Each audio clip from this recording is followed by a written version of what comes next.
Hello friends, જય શ્રી ગણેશ. બધાને સ્વાગત છે તમારું મારી ચેનલ ગુજરાતી કિચનમાં. પાક્કું કચોરી તો તમે બહુ ખાધી હશે, પણ આવી નહીં. આ કચોરીમાં બટેટા મેંદો મોણ વગર જ એકદમ ખસ્તા બને છે અને સ્વાદની તો મારે તમને શું વાત કરવી, એ તો તમે જ્યારે બનાવશો ત્યારે જ તમને ખબર પડશે.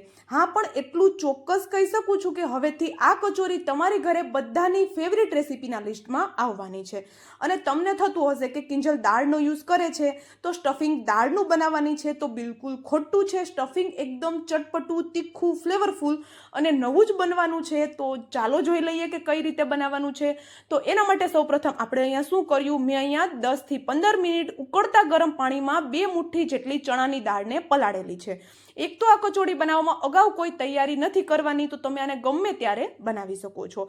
હવે દાળ સાથે 2 ચમચી જેટલું દહીં એડ કરી સરસ એવી દાળ છે એને પીસવાની છે. એમાં કોઈ દાળના મોટા ટુકડા ન રહેવા જોઈએ. હવે દાળ પીસાઈ ગઈ તો એને સાઈડમાં રાખી અહીંયા 1/4 કપ જેટલા પૌવા લઈ લીધા. આપણે પૌવા છે એને સરસ એવા આપણે વોશ કરવાના છે 1 થી 2 પાણી. અને પૌવા જાડા પાતળા ઘરમાં જે પણ છે અવેલેબલ એનો ઉપયોગ તમે કરી શકો છો. હવે પૌવાને પલાળવાના છે, તો એના માટે 2 થી 3 ચમચી જેટલું પાણી એડ કરીએ અને આપણે આને પલળવા માટે સાઈડમાં રાખીએ. પૌવામાં છે વધારે પડતું પાણી એડ નથી કરવાનું. હવે અહીંયા શું કર્યું, એક મિક્સિંગ બાઉલ લઈ એમાં આપણે ઘઉંનો લોટ એડ કર્યો. જો તમે ઈચ્છો તો મેંદો પણ લઈ શકો છો, પણ કોઈ જરૂર નથી. ઘઉંના લોટથી પણ આ કચોરી એકદમ ખસ્તા જ બને છે. હવે અહીંયા સ્વાદ પ્રમાણે મીઠું, અડધી ચમચી જેટલું જીરું એડ કરું છું. એની જગ્યાએ તમે અજમાનો ઉપયોગ પણ કરી શકો છો. થોડા એવા લીલા ધાણા એડ કરીએ અને હવે આપણે આમાં માત્ર અડધી ચમચી જેટલું જ મોણના નામે તેલ એડ કરવાનું છે. હવે શરૂઆતમાં મેં કીધું કે આપણે મોણ એડ નથી કરવાનું, પણ મોણ નથી એડ કર્યું એમ જ કહી શકાય, કારણ કે નોર્મલ કચોરીમાં મુઠ્ઠી પડે એટલું મોણ આપણે કરવાનું હોય છે. હવે જે આપણે દાળ પીસીને રાખી હતી એ દાળથી આપણે આ લોટ બાંધવાનો છે. તો અહીંયા 2 મુઠ્ઠી મેં દાળ લીધી હતી અને સામે 1 કપ જેટલો ઘઉંનો લોટ લીધો હતો. હવે જો થોડું ઓછું પડે તો આપણે જે મિક્સર જાર છે એમાં થોડું પાણી એડ કરી આ રીતે આપણે એનો લોટ બાંધી શકીએ છીએ. હવે લોટ છે એને મીડિયમ સોફ્ટ આપણે રાખવાનો છે, એકદમ સોફ્ટ પણ નહીં અને એકદમ હાર્ડ પણ નહીં. એટલે કે રોટલીના લોટથી થોડો હાર્ડ, એટલે કે પરાઠાના લોટ જેવો લોટ આપણે બાંધીને તૈયાર કરવાનો છે. તો અહીંયા જોઈ શકો છો આપણો લોટ સરસ એવો બંધાઈ ગયો છે અને આ રીતનો આપણે લોટ બાંધેલો છે. હવે લોટ છે એની ઉપર થોડું એવું તેલ એડ કરીએ. સરસ એવો લોટને કૂણવી અને આપણે લોટને થોડી વારનું રેસ્ટ આપવાનું છે કે જ્યાં સુધીમાં આપણે સ્ટફિંગ બનાવી લઈએ. તો અહીંયા લોટને સરસ એવો ઢાંકી, કોઈ વાસણથી, કપડાથી નથી ઢાંકવાનો, નહીંતર એ સુકાઈ જતો હોય છે. તો આ રીતે આપણે એને ઢાંકી સાઈડમાં રાખીએ. અહીંયા એક બીજું બાઉલ લીધું અને એમાં આપણે મનપસંદના કોઈ પણ શાકભાજીને બારીક કટ કરીને એડ કરી દઈએ. એમાં મેં કેપ્સિકમ, ગાજર, કોબી અને ડુંગળી લીધી છે. જો તમે ડુંગળી નથી ખાતા તો ડુંગળી તમે સ્કીપ કરી શકો છો. અને અહીંયા શાકભાજી છે, તમે જો કામ થોડું સરળ કરવું હોય તો મેં અલગ અલગ શાકભાજીને કટ કરેલા છે. એની જગ્યાએ ચોપરમાં એક જ સાથે બધા શાકભાજી એડ કરી તમે એને ચોપ કરી શકો છો. ખૂબ જ કામ સરળ થઈ જાય છે. 1 મુઠ્ઠી જેટલા લીલા ધાણા અને સાથે બારીક કટ કરેલા મરચાં અને થોડું આદુનો ટુકડો આપણે ઘસીને એડ કરેલો છે. હવે એમાં અડધી ચમચી જેટલો ગરમ મસાલો એડ કરીએ. સ્વાદ પ્રમાણે મીઠું એડ કરીએ. 2 ચપટી જેટલી હિંગ એડ કરીએ. હિંગ ચોક્કસથી એડ કરજો, ખૂબ જ સરસ એવો એનો ટેસ્ટ આવે છે. સાથે અડધી ચમચી જેટલું કાશ્મીરી લાલ મરચું પાવડર મેં એડ કરેલું છે અને 1 ચમચી જેટલો ધાણા જીરું પાવડર એડ કરીએ. ચટપટા ટેસ્ટ માટે અડધી ચમચી જેટલો મેં આમચૂર પાવડર એડ કરેલો છે અને સાથે અડધી ચમચી જેટલા ફ્રેશ વાટેલા મરીનો પાવડર એડ કર્યો છે. આમચૂર પાવડરની જગ્યાએ તમે ચાટ મસાલો પણ લઈ શકો છો. હવે અહીંયા જો તમારા ઘરમાં બાળકો હોય તો ટોમેટો કેચઅપ 2 ચમચી સુધી તમે એડ કરી શકો છો, પણ અત્યારે હું 1 ચમચી જેટલો જ એડ કરું છું. ટોમેટો કેચઅપ છે એનાથી એકદમ સરસ એવો આ સ્ટફિંગનો જે ટેસ્ટ છે એ બેલેન્સ થાય છે. અને મરીનો પાવડર પણ ચોક્કસથી એડ કરવાનો છે, બિલકુલ ભૂલવાનો નથી. હવે આ બધું સરસ એવું હાથની મદદથી આપણે મિક્સ કરીએ અને અહીંયા તમે જોઈ શકો છો બધા શાકભાજી છે એ મસાલાથી સરસ એવા કોટ થઈ ગયા છે. તો હવે શું કરીએ, આપણે જે સાઈડમાં પૌવા પલાળીને રાખ્યા હતા એ જોઈ શકો છો સરસ એવા પલળી ગયા છે. એમાં બિલકુલ પાણી નથી. એ રીતના જ આપણે એમાં પાણી એડ કરવાનું છે કે પૌવામાં પાણી ન રહે અને પૌવા સરસ એવા પલળી જાય. તો પૌવા સરસ એવા પલળી ગયા તો બધા પૌવા એડ કરી દઈએ. અને થોડી મારી પાસે અહીંયા આ રીતની ચિપ્સ હતી બટેટાની, તો મેં એ એડ કરેલી છે. ટોટલી ઓપ્શનલ છે એડ કરવી, પણ એડ કરશું તો ખૂબ જ સરસ એવો એનો ટેસ્ટ આવતો હોય છે. આ ચિપ્સની જગ્યાએ તમે આલુ સેવનો યુઝ પણ કરી શકો છો, પણ પહેલાં મેં કહ્યું એમ કે ટોટલી ઓપ્શનલ છે.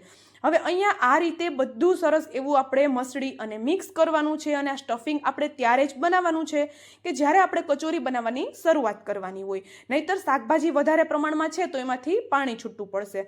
હવે સ્ટફિંગ તૈયાર છે તો આ રીતે આપણે એમાંથી રફલી એવા બોલ્સ વાળી લઈએ જેથી કરીને કચોરી ભરવામાં ઇઝી રહે. તો અહીંયા શું કર્યું, બધા બોલ્સ એ જ રીતે વાળી સાઈડમાં રાખી અને આપણો લોટ જોઈ લઈએ તો લોટ સરસ એવો અત્યારે સેટ થઈ ગયો છે. હવે આ કચોરી છે નોર્મલ કચોરી કરતાં સ્વાદમાં એકદમ અલગ બને છે, કારણ કે આપણે એનો લોટ છે ઘઉંનો લોટ અને સાથે દાળથી બાંધેલો છે અને સ્ટફિંગ પણ બટેટાનો યુઝ કર્યા વગર અલગ જ બનાવેલું છે.